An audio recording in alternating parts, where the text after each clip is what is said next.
Welcome to the Farm to School podcast, where you will hear stories of how youth thrive and farmers prosper when we learn how to grow, cook, and eat delicious, nutritious local foods in schools across the country and the world. Hi, everybody. We're your hosts. I'm Rick. And I'm Michelle Markiston, and we have a very special guest in studio with us, the Michael Rosenberger. That's how I heard him introduce himself. Michael Rosenberger, all the way from Say hello. Texas. Howdy. How are y'all doing? But he leaned into that. He was the Texas thing. So Michael, in a nutshell, tell us about your whole life in 30 seconds or less. So, like, I understand you're semi-retired now, but what have you been up to? What have you been up to? Man on a mission. 30 years in school food service, including 24 as a director in a medium and one of the largest school districts in the entire country in Texas. And after that, I formed my own business. And my mission in my business is to help food service directors, food service departments, and companies in the K-12 space who want to improve, who want to do a better job, but they don't know how. Okay. And you're also, I understand you started the Urban School Food Alliance? Yeah, Dallas ISD was one of the 6 founding members of the Urban School Food Alliance. I was not director when Dallas first joined, but I was chairman of the board for 3 terms during my time as a director there. And so tell us, why should we care about an Urban School Food Alliance? Isn't that for the big major school districts of the world? I'm assuming like Portland, where we're located near, might be fit into that category, but no one else in our state. So what is that about? Yeah, well, the Urban School Food Alliance was started by 6 of the largest school districts in the entire country. And it was formed because the needs of directors of very, very large, complex districts are so different from the needs of directors of medium or small districts. Not saying anyone is better or worse than the other, but just the needs are unique. And so the alliance was formed organically by 6 directors coming together. Organically, this is a farm to school podcast. So Yeah, but we're production and scale neutral. So okay, got it. Yeah, we are. Continue, Michael. Sorry. Yeah. So it was started by 6 very visionary directors with the goal to create an organization that meets the needs of directors of large, complex, urban school districts across the entire country. which is awesome. And we will interview them in another episode. But one of the things that I'm curious about with them, and we don't have to talk about a specific example, but is the focus on procurement. And the reason why that's the topic of our discussion today is because, with Farm to School, there's this big question of like, come on, why is it so hard to buy local food? Why is it so hard to buy grapes from your local farmer? Why is it so hard to buy tamales from your local food maker? And, excuse me, I'm eating a Ted Lasso bar. Okay, if you haven't had Rick's shortbread, it's to die for. You're missing something. If you've seen the show Ted Lasso, he brings in, he always has this thing where he brings in his shortbread cookies for the boss. He has we'll put is a term. I'll put it in the recipe. Put your recipe in the notes. Yeah, okay. It's so good. Anyway, but what you said, it is really, it strikes home because I was a director at a small and a medium and a semi-large school district in Oregon. And Michael was a school district in a mega, one of the biggest school districts in the country. And that's why I want you guys to answer this question. And procurement I've heard it's difficult for small ones for some reasons because they can't find it.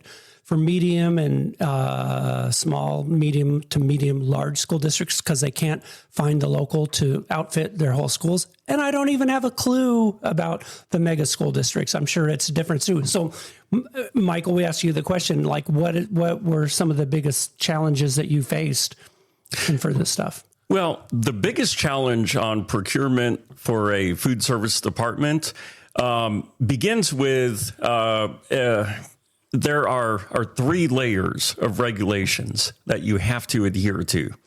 So if you think of an onion, it has multiple layers, right? So on procurement, you have federal guidelines that you have to follow. Your state may have unique guidelines that the state agency has put into place. And then your local school district or your local parish or county school, whatever your subdivision is, may have additional regulations. And so you have 3 levels of regulations that you have to walk through and that you have to, there's no option. You have to check all the boxes on all 3 levels. And anything that has multiple hoops that you have to jump through becomes automatically more complex. I mean, you as an individual can go to your local home goods, home repair store and whip out your credit card and purchase anything that you want to. But at a school district, again, you have 3 levels of regulations that you have to adhere to.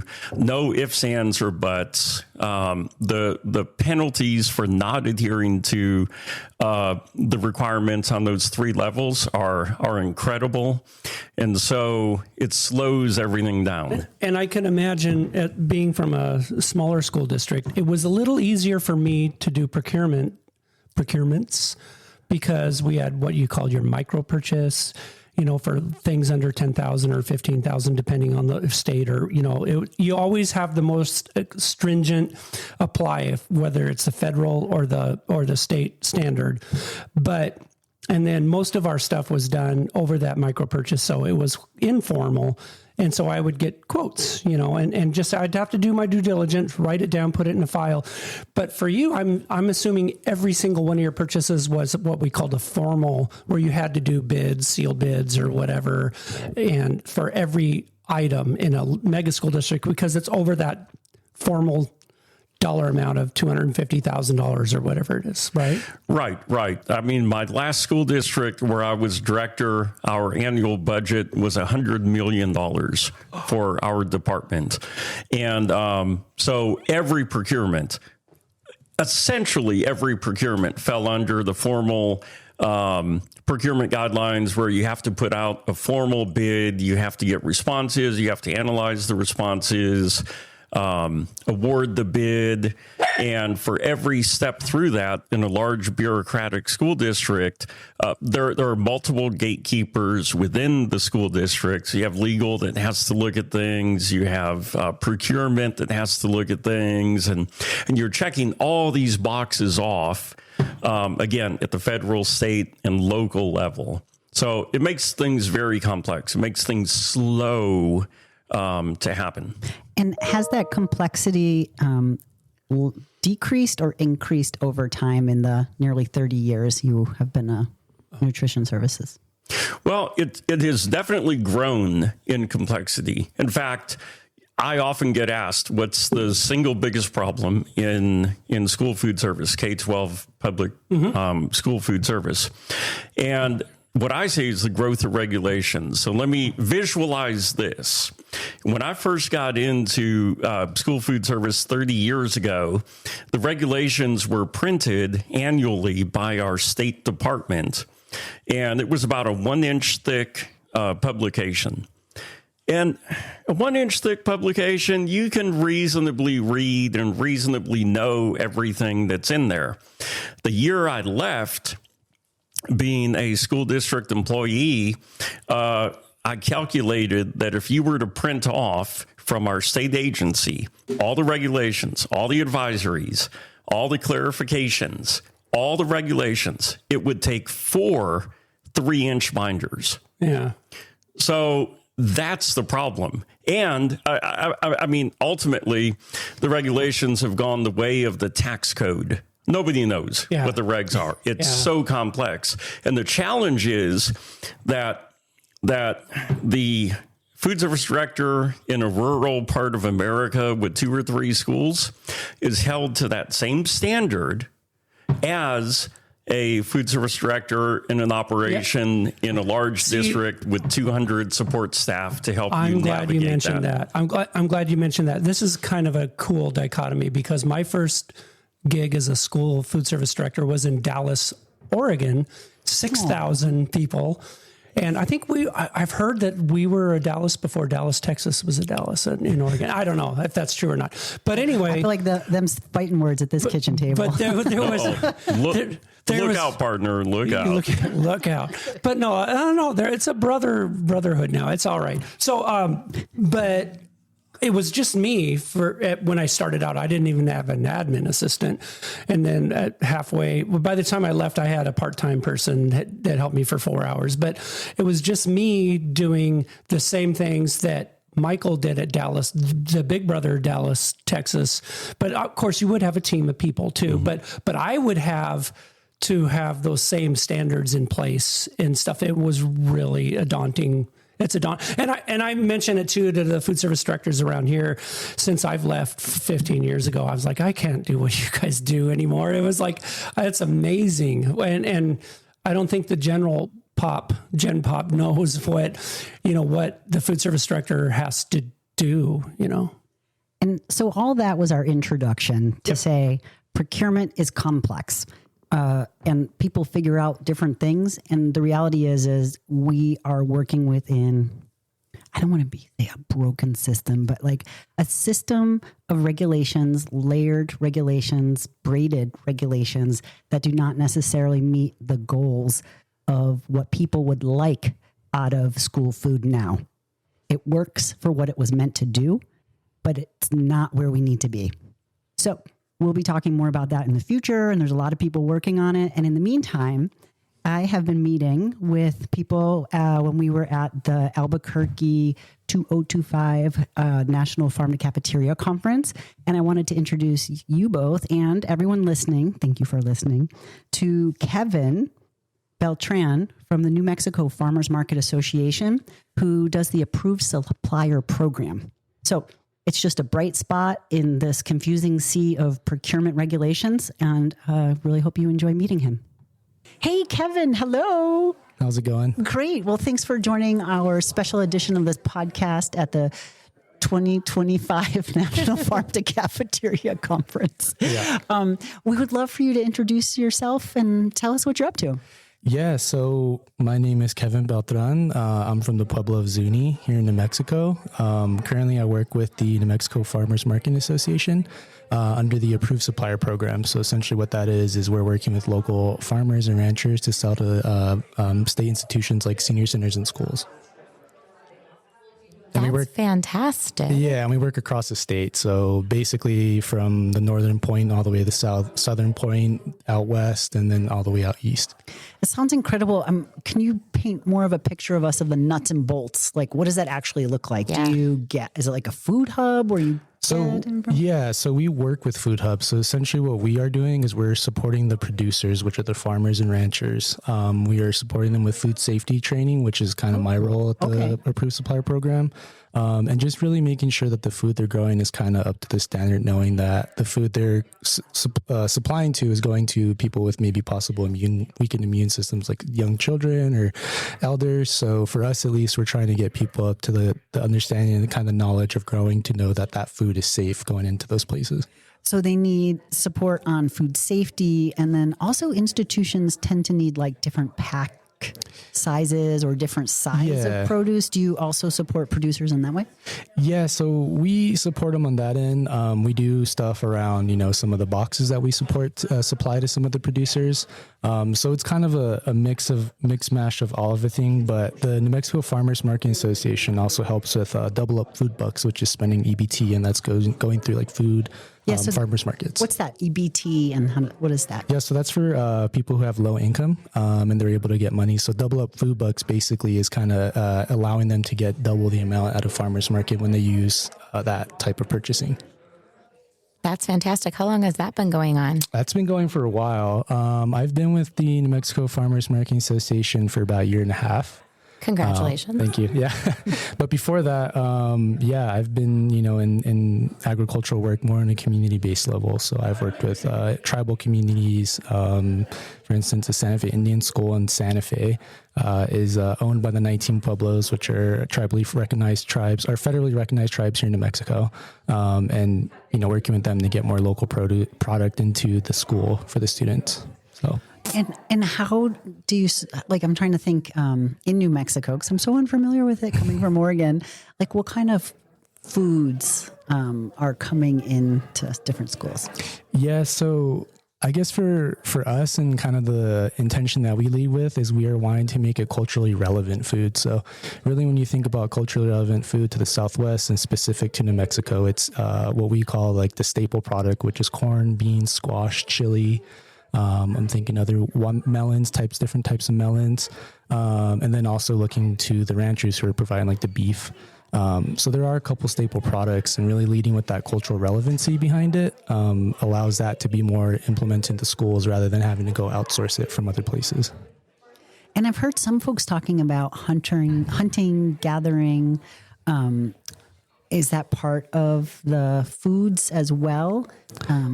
Yeah, so we have an allowable produce list, which is basically getting all the product that we consider allowable within our approved supplier program.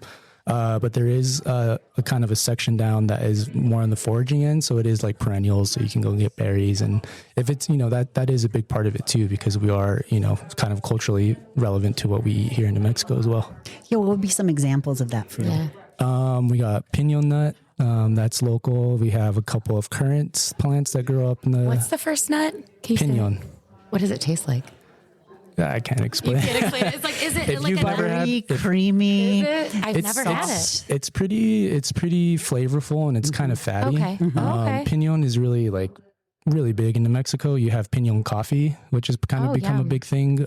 Pinon goes into all types of foods, desserts. It goes into the food exactly stews and stuff. So people put it in pizza. Versatile. Very versatile. Yeah, it's kind of like green chili. Green chili is on everything, and pinon can probably be on most of it too. Okay. So that's part of approved food. So is that going into schools too? Yeah, I mean, if someone's willing to go out and forage it, or if they have some trees on their property where they're actually getting it. I mean, pinon nut is also kind of considered, an allergy because it is a nut. So just depending on how that is kind of regulated, it's always just a difference, right? If you have something that might have lettuce and then you have the nuts next to it, you might want to consider about where you store them. And that's kind of our end, right? I hear the food safety coming. Yeah. Just bing, bing, bing. Yeah, the food safety is big, but that's kind of what on my end that I kind of help support people to understand. Because that's a big question that I think it blocks folks from maybe allowing more foraged or hunted, gathered foods is the food safety. So how do you speak to that? That's such a good question. Yeah. I'm full of great questions. You really today. are. I'm just fascinated listening. But no, it's true. Because there are just as a parent, there's so many concerns with allergies and kids that are intolerant to certain things. So that safety thing is, I know, for a lot of parents and grandparents and anyone out there. And food handling. Yeah, food handling. Yeah. Yeah, I mean, for us at least, I think it's really the processing end, right? Okay. Where it's being processed. If it's being processed in your backyard, probably not the most safe location. But if it's in a commercial kitchen, it probably could be a little more regulated. More parameters. Maybe not regulated. I don't like using regulated because we're not regulators, but people tend to think food safety and all that. It's it's the regulator, but it's not. And for me, at least, I think it's really just thinking of the process. And we do work with a lot of tribal producers when we're looking to work with more, just to understand that there are different capacities, right? There's not really any commercial kitchens or places they can go and process it. So understanding that, but knowing it's relevant to their communities and their culture and the people that they're feeding. So I think really making exceptions when it comes to that, because it's been going on for generations. Right. I mean, I like to say since time immemorial, which is before time was a thought. So it's really taking it back that far that these have been foods and diets. And I think restricting it is really restricting people from being able to have that cultural connection. What are some of the meals that are culturally relevant to this area or indigenous to this area that you guys feature your products in? Do you understand what I'm saying? Yeah. I think, the biggest one really is going to be anything with a bean in it, or maybe pozole is a really big thing, which is the mixed all corn that you add into stews. Other things for us, at least, is big things like what we call besitas, which is like squash all blended together and chopped up. And I think it's mainly just thinking back to New Mexico historically has been an interesting place because it's had 3 different governments that have come through here: the Spanish, the Mexican, and the American. So thinking about how that has impacted the food and implemented a lot of different things, because we never really had chili here before, but we've always had corn. So it's a very different kind of idea that chili came up earlier today, didn't it? In the opening remarks. Do you remember what I'm talking about? They were talking about it's like something that they don't export from here. Is that correct, or am I making it up? Or? Yeah, I mean, it's grown here in New Mexico. We're known for the green chili, red and green. Yeah. Yeah, I just thought that It's even on so the license plate. Yeah. It's pretty significant. I mean, chili is like, a big part of our own culture. Our own culture and food. We're pausing because we're in the hallway, as we've said in almost every one of our very special interviews during this. And it's really nice to say hi to people who are coming by. And I can see you. You got a big smile on your face. That's someone you know too. Yeah. I want to get him on the podcast because he would have some good stuff to say. But you want to go get him? Yeah. He's running away. Maybe he'll come by. I tell him to come by. Okay. Yeah. It's been really cool sitting here though in this hallway and seeing the sense of community that there is here, not just with everyone attending the National Farm to Cafeteria. I was going to say school because I've been saying that a lot. National Farm to Cafeteria Conference, but also just all the folks here from New Mexico and how welcoming you guys have been, and the people from Albuquerque. I've been having such fun chatting with everyone today. Yeah. Mexico. And to that point, the network is really special at convening and different things. And I'm curious what brings you specifically to network and be with the farm to so we were asked to be part of it because we're partially hosting some of it. Yeah. So well, thank you. Yeah. So our organization has been kind of coordinating a little bit of it. We actually have a vendor pop-up that another colleague of mine is helping to lead, which is all local producers, whether that be like a farmer and then also artists and people who are going to be here. So that's going to be something. And we've had a couple people from our organization that have been part of the presentations and talks throughout today and tomorrow. And what are you professionally getting out of the experience?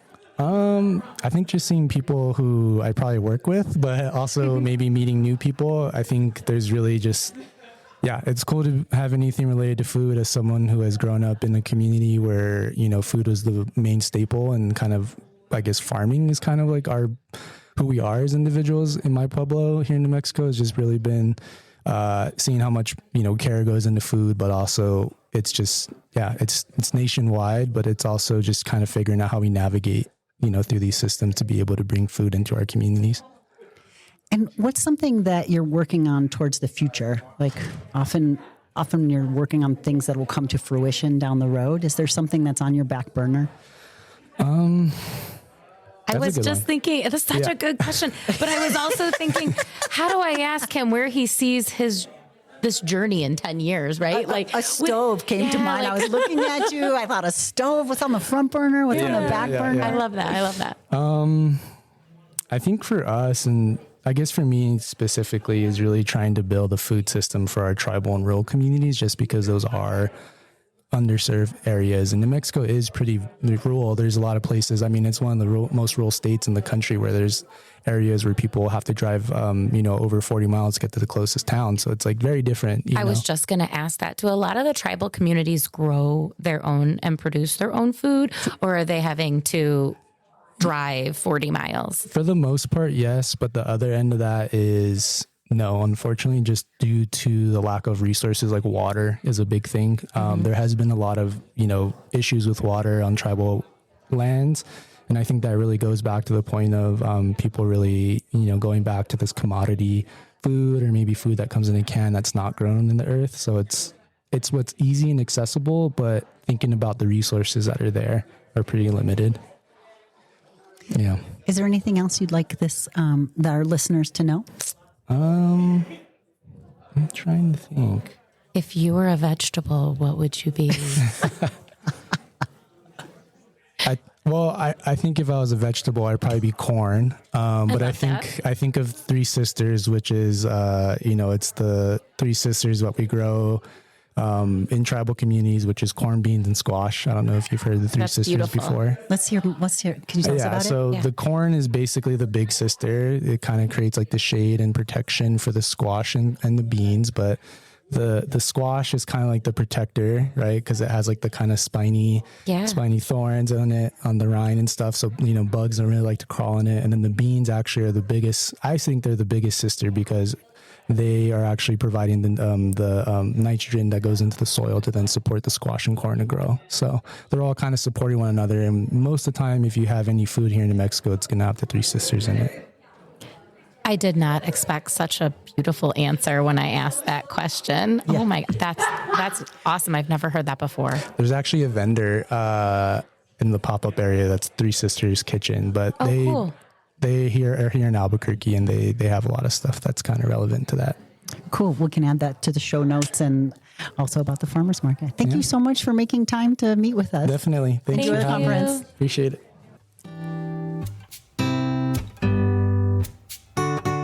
We'd like to thank you so much for listening today. And Michael, thank you for joining us as our guest opening co-host. Thank you. I appreciate the invitation. Had a great time and look forward to part 2 in the future. And also who you heard was very special friends, Christy from the Henry Ford, and of course, Kevin. Thank you both so much for being on our podcast today. Farm to School was written, directed, and produced by Rick Sherman and Michelle Markiston with production support from Leanne Locker and Lauren Toby of Oregon State University. This podcast was made possible in part by a grant by the United States Department of Agriculture. The content and ideas on the Farm to School podcast do not necessarily reflect the opinions of Oregon State University or the United States Department of Agriculture. Both the USDA and OSU are equal opportunity providers and employers. Do you want to learn more about Farm to School? Yes. Check out other episodes. Who doesn't? Show notes, contact information, and much more by searching Farm to School Podcast OSU. It pops up every time. All right, stop by. We'd love to hear from you and send us some ideas for a podcast episode. Bye, everyone. Bye, everybody. Thank you. Bye-bye, y'all.